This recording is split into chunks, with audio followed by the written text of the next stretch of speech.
Hi guys, welcome back to my channel, or welcome to my channel. Today we are going to be covering another true crime case. This one is unsolved, and it is on the disappearance of Jennifer Kesse. Jennifer Kesse was born on May 20th, 1981 in New Jersey to her parents Drew and Joyce Kesse. She had one brother named Logan. Jennifer was described as being bubbly. She had a good sense of humor. She was a great friend. She was also very safe and cautious. For example, if she had to walk anywhere alone, she would always call a friend or someone and talk until she got to where she was going. Jennifer studied finance in university in Florida, and she graduated in 2005. Jennifer got a job right out of college at Central Florida Investments Timeshare as a manager. She was actually the youngest manager at that company. At just 24 years old, she purchased her own condo in South Orlando, and at the time that she moved in, the building was undergoing some pretty extensive construction, and she had stated many times to her family and friends that the construction workers made her feel uncomfortable. They would make inappropriate comments and catcalled her and things like that. Jennifer was in a long-distance relationship with her boyfriend Rob, who she had been with for about a year. In January of 2006, Jennifer and Rob went away for a couple days for a little vacation. While she was away, her brother and his friend stayed at her condo.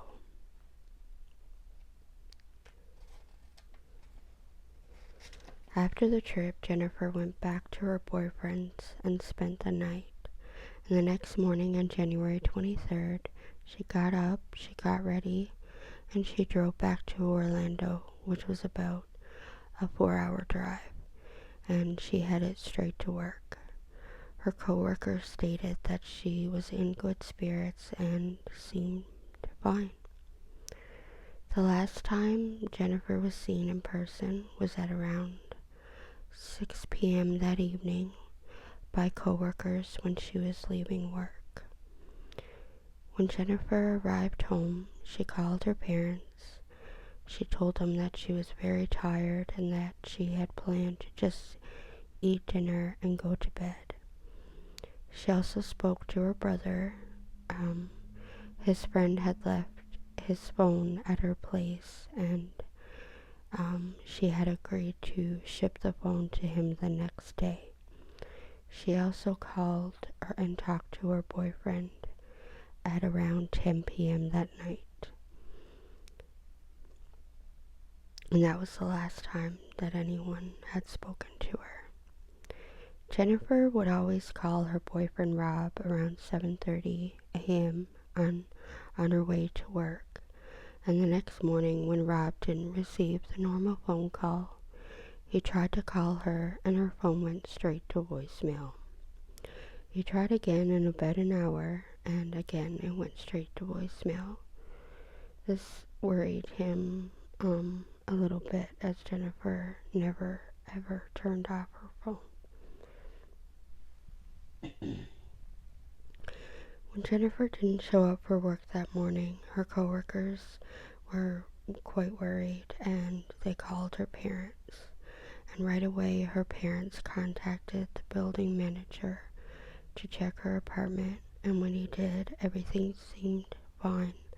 However, Jennifer wasn't there.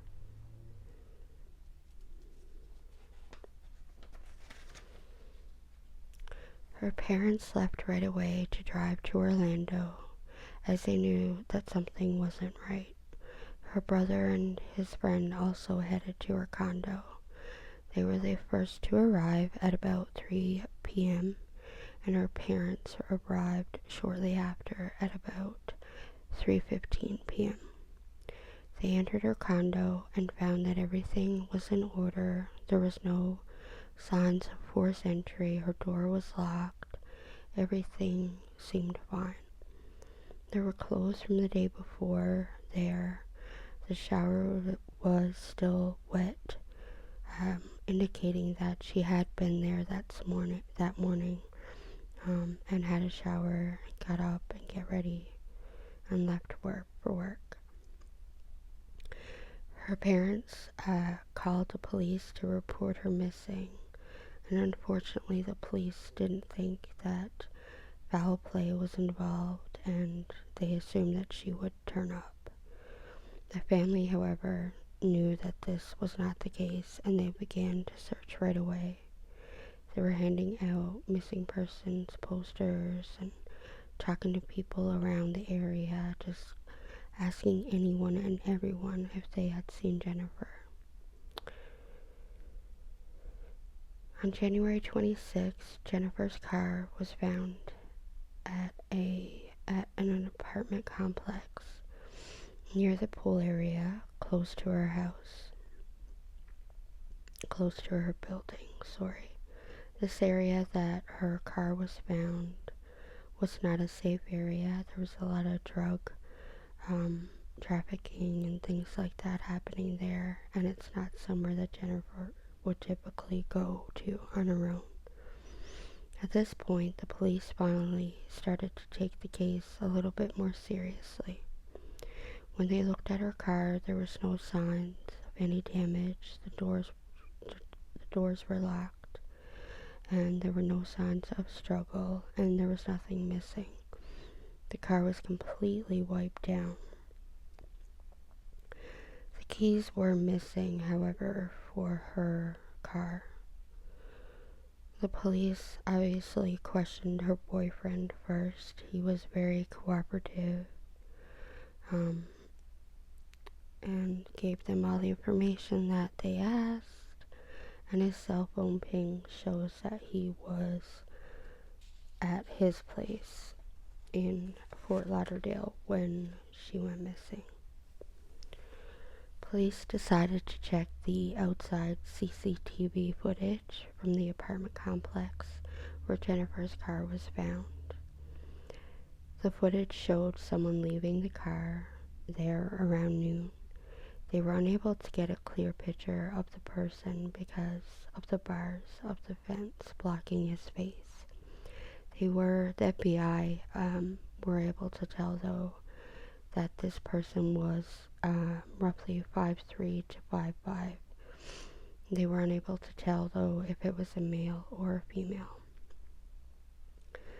The police decided to bring a bloodhound to Jennifer's car, and the dog tracked the person of interest back to where Jennifer's condo was, to the back staircase, instead of going to the main entrance of the building. And the dog just stopped at the bottom of the stairs. One thing about this case that really throws me and I can't understand is Jennifer's condo was never processed. The police never checked it out. They didn't check for any fingerprints in there, or if there was anything in there that wasn't supposed to be there, or if there was anything missing, anything like that. Her family actually had found a male shirt at the bottom of her hamper, and they didn't believe that it belonged to Jennifer or anyone Jennifer knew, but the police weren't interested in taking the shirt and processing it or anything like that. I can't understand why not, but that's that, I guess. In December of 2015, a tip was called into Jennifer's family, specifically her brother.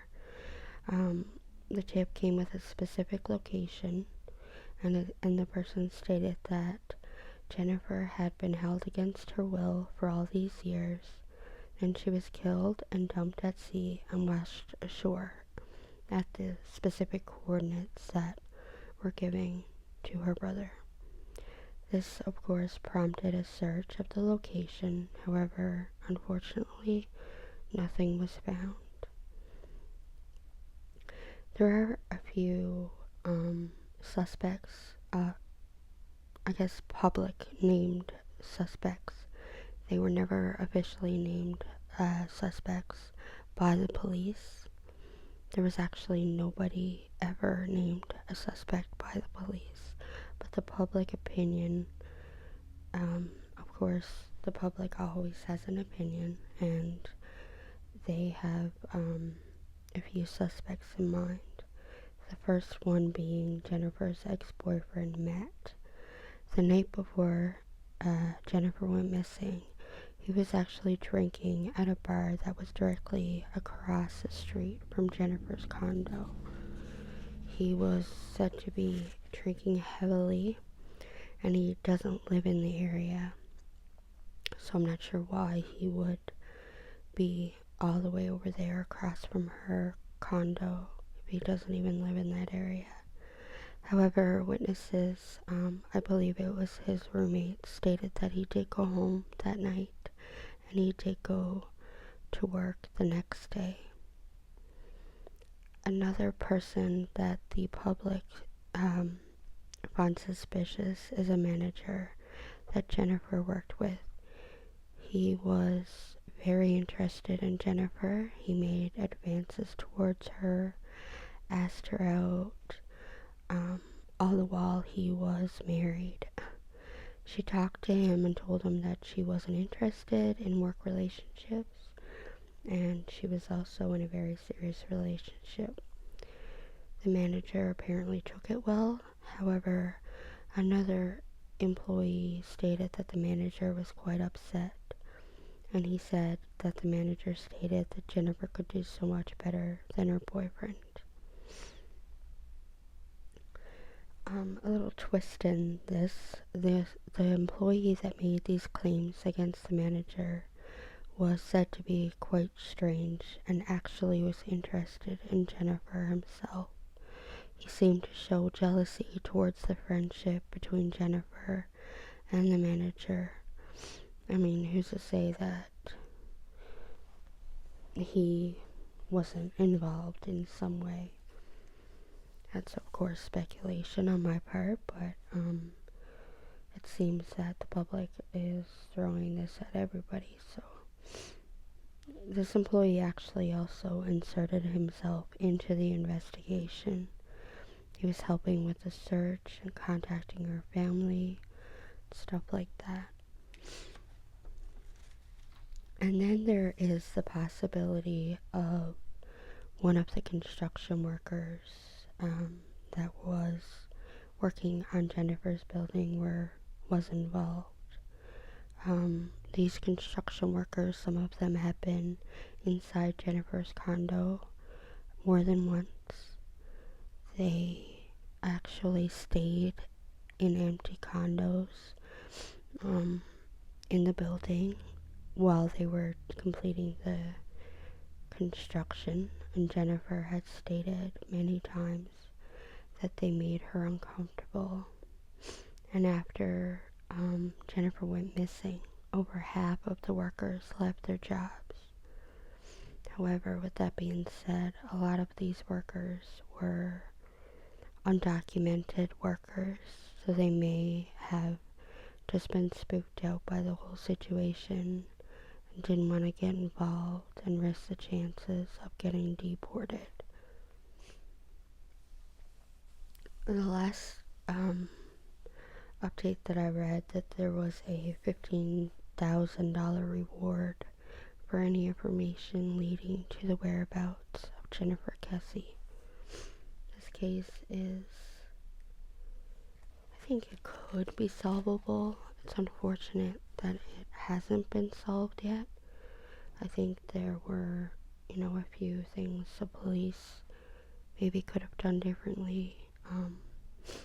Right now, the family is trying to get the police to declare it as a cold case so that the files can be accessed so they could hire a private investigator to investigate her case. However, the police are absolutely refusing to declare it a cold case. It has been 13 years